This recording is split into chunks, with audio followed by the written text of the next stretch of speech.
Hey guys, hope everyone's doing good. It's a pretty warm Saturday here in Las Vegas. I just want to do a quick video for you guys, show you some of the progress this week. Frankly, it's been a little bit low, or at least a very not obvious progress. I've had a couple other things I had to work on. But let's start off with some of these. I'm going to talk about some of the outside features here of what will be the rear of Camper 7.0. And one of them, this right here, somebody had asked in the comments what this was. This is actually a cover for what will be the AC, and it lifts off just like that. Now, obviously, I don't have any of the flat section or the AC in here. That will come later when I'm working on the interior. But I wanted to show you guys how I made this and how it sits up there. So, first and foremost, the way it attaches is via a cleat. Okay. So let me show what that looks like here. So in the box, okay, right here, this is a piece of hardwood. It's poplar, okay? And what I did is, this is about 1 inch thick, and I cut it, the total piece was probably about 3.5 inches wide. And then I took my table saw and I set the blade at 45 degrees. You could technically do a shallower angle. You could do, a 30 degree or something. And I split that 3 by 1 inch piece in half. Now, of course, I cut it to the width of the inside portion of the box. And when I cut it in half, I came up with 2 sides. So one side is here. I fixed it with wood glue and brad nails to the box itself. And if you'll notice that the 45 degree angle portion, it's flat here. See, that's flat. And then on the inside, the 45 degree angle goes in toward the back. And this will make sense in a second. Let me check and make sure the imagery is coming through on this. Let's zoom in a little bit here. There we go. Okay, so as you guys can see up there in the camera, that is the other half of the 45 degree angle. You guys see that? Now I kept a flat spot right here, so approximately that width, because that's important.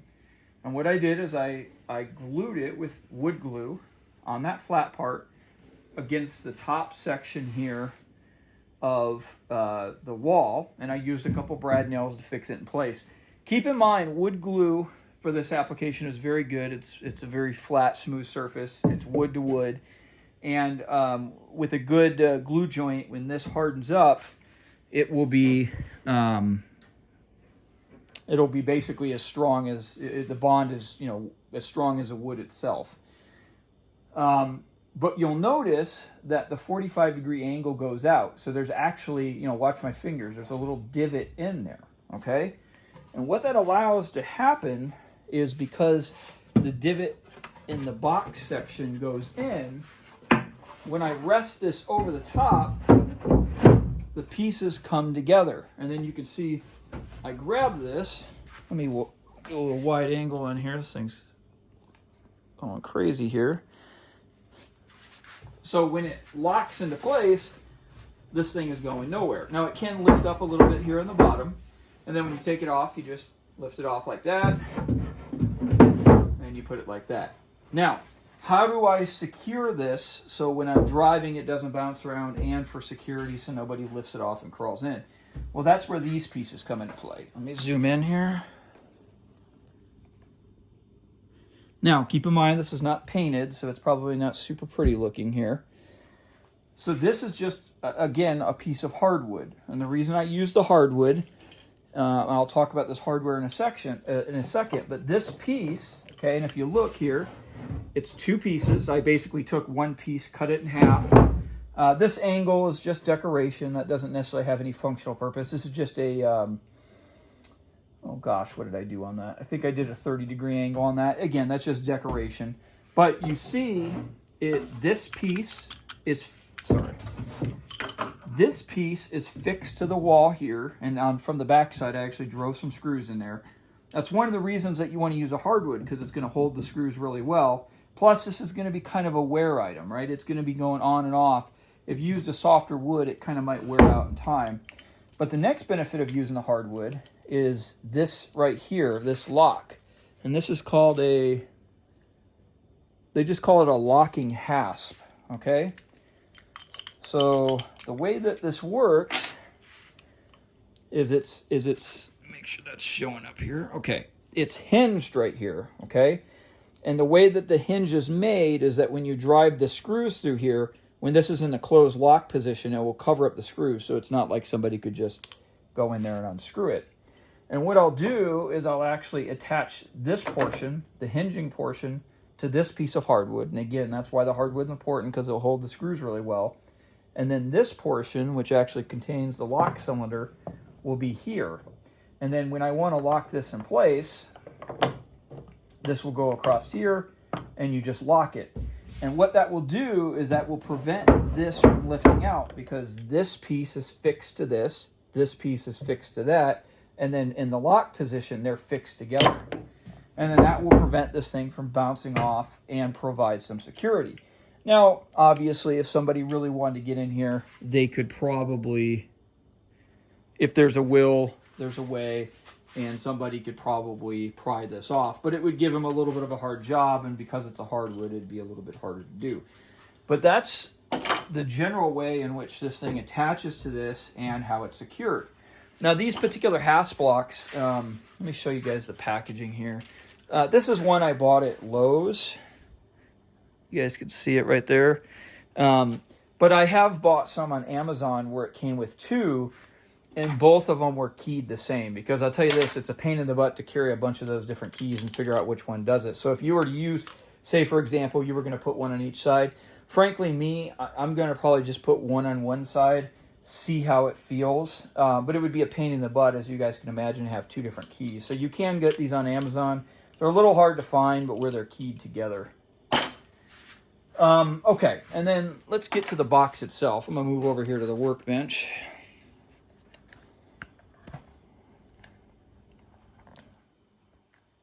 Okay. All right.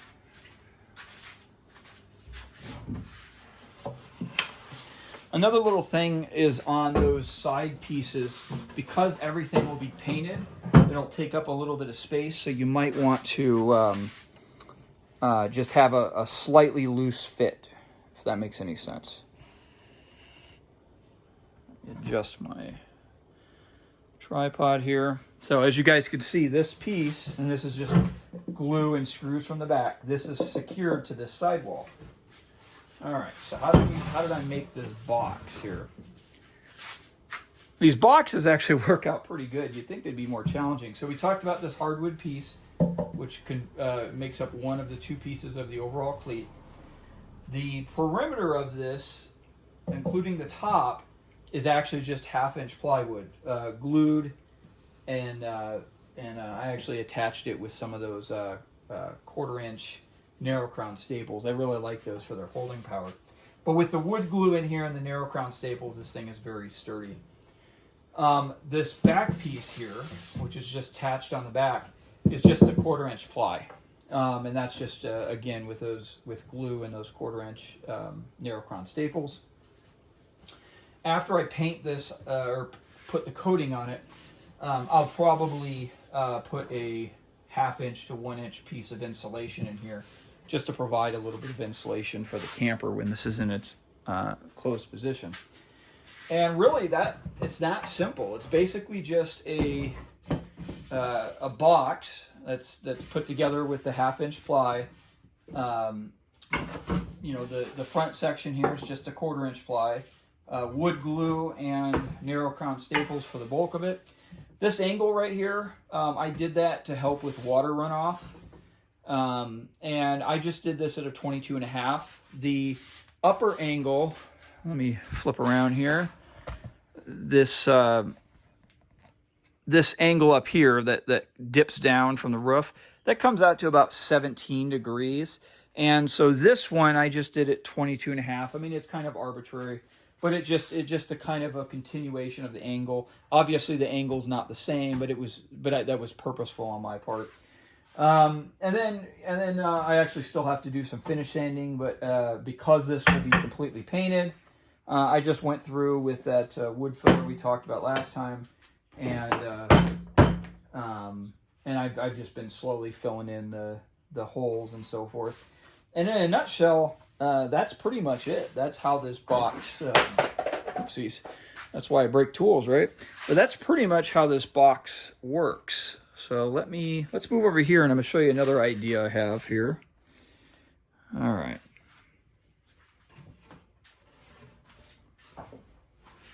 All right, so this just fits on there. Like I said, I put a little bit of slack in here. Let me make sure that's showing up here. You guys can see that there's just a small amount of slack, maybe 1/8 of an inch, because this will all be painted, and once it's painted, it'll be pretty tight. Okay, let's move on over here. I want to show you guys what I am working on over here. All right. So as you guys can see, another wall here. Okay.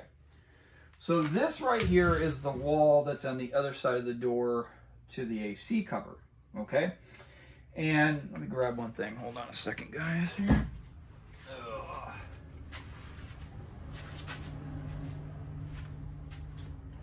All right, here I come back.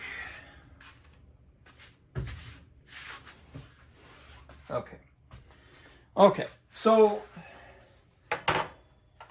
I'll admit I like to blend aesthetics with usefulness, and on the back of these campers, sometimes and this is my opinion, but if there's nothing going on, or if there's something going on one side, like this AC cover, but the other side's blank, it kind of breaks up the symmetry a little bit. Coupled with the fact that this camper, at least in my assessment, will kind of have an overland look, or kind of like an off-road rugged look. So in this bare space here, I thought to myself, what can I put here?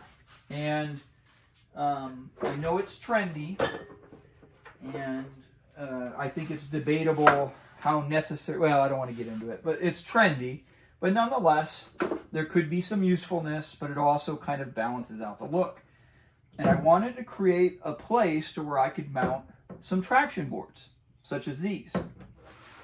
Obviously, we want them to be on there securely. We don't want them to fall off, of course. But I also wanted to have a utility space to where it's universal, right? I might not want to carry the traction boards.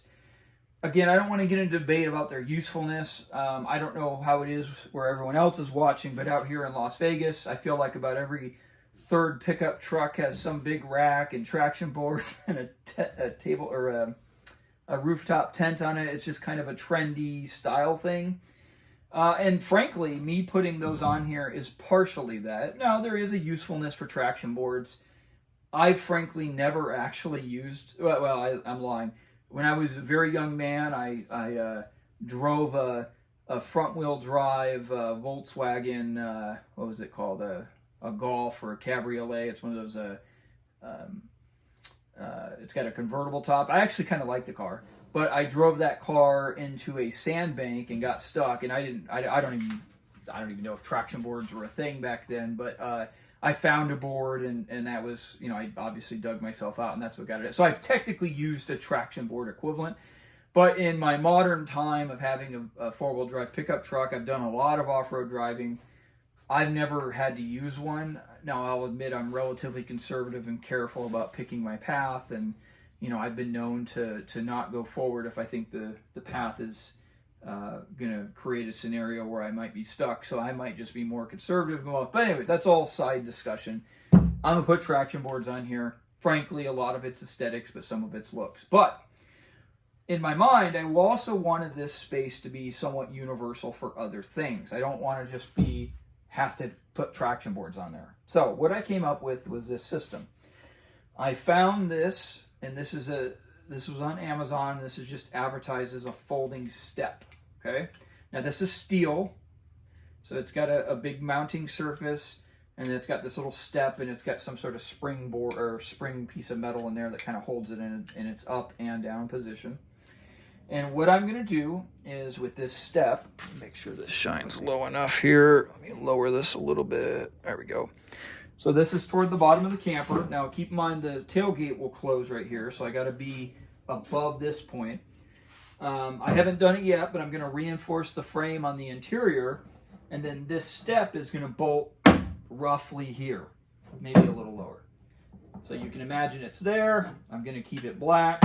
You could fold it up if you don't use it. And then these are called footman's loops, okay? These are 1 inch deep. Now I actually ordered some steel ones. These are polymer ones. I'm still waiting for the steel ones to come in, but this will serve.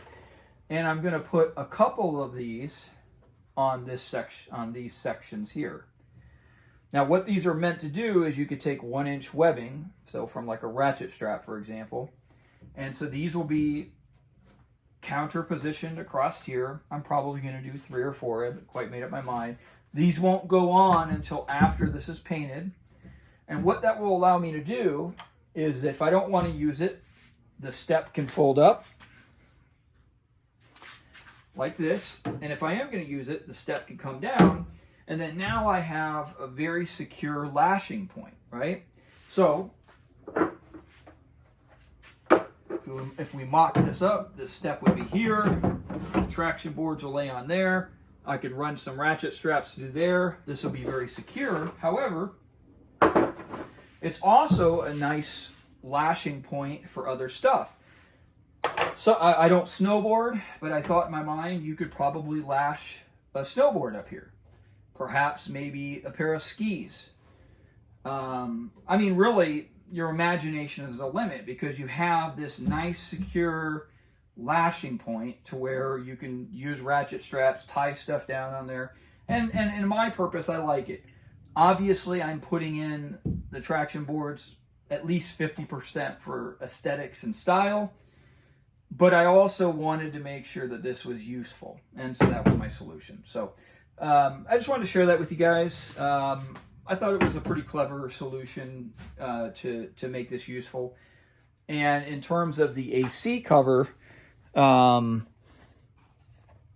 know, I think this is because I'm sorry, let me back up. I'm kind of assuming a lot of you guys know what's going to go on. And I apologize. I probably should have said this before. I use just a traditional 5,000 BTU AC unit, which is how I can run it off grid and I'll keep this camper cool. It will sit in that cavity that you saw there. But I wanted a solution both for interior security of the camper, but also to look nice and provide some insulation. And that box was my solution. And I actually really I've used this box on, I don't know. I think 3 of my past campers. I can't remember exactly when I started using it, but this concept, and it's worked really, really well. I've been very pleased with it. Yeah, and it's really strong and works out well. Some of you guys might be thinking about water intrusion up there, and I'm going to play that one by ear. That cleat goes the full depth, side to side of that box. When that box is secured down, it's actually quite tight. I don't have one in there now, but you could even put like a little rubber seal if you want in there. From my experience assembling these boxes on other campers, even with a really good rain, I've never had water intrusion in there. So I'm gonna, basically in my experience, this thing sits tight enough to where that's not a factor. I'll play it by ear, and if I do have any leaks that develop in there, I'll just run a angled piece of wood across there, across the top. Of course, I'll leave enough room to be able to lift off and put the box back on, but to just kind of funnel away the rain, I guess. Obviously, if the rain is hitting this slope port, it's just going to roll right off, and it should be a non-factor. So, all right, guys, I'll keep you guys updated with my progress. I hope to have paint on this bad boy, and hopefully within about a week, but we'll see. I'm just taking my time, making sure I'm getting all the finishings properly. I don't want to say anything yet because I don't know until it actually happens, but I might have my next project lined up, which I think will be very, very exciting for you guys. And it will not be a truck camper. Like I said, it's possible tomorrow I'm actually flying out to pick it up.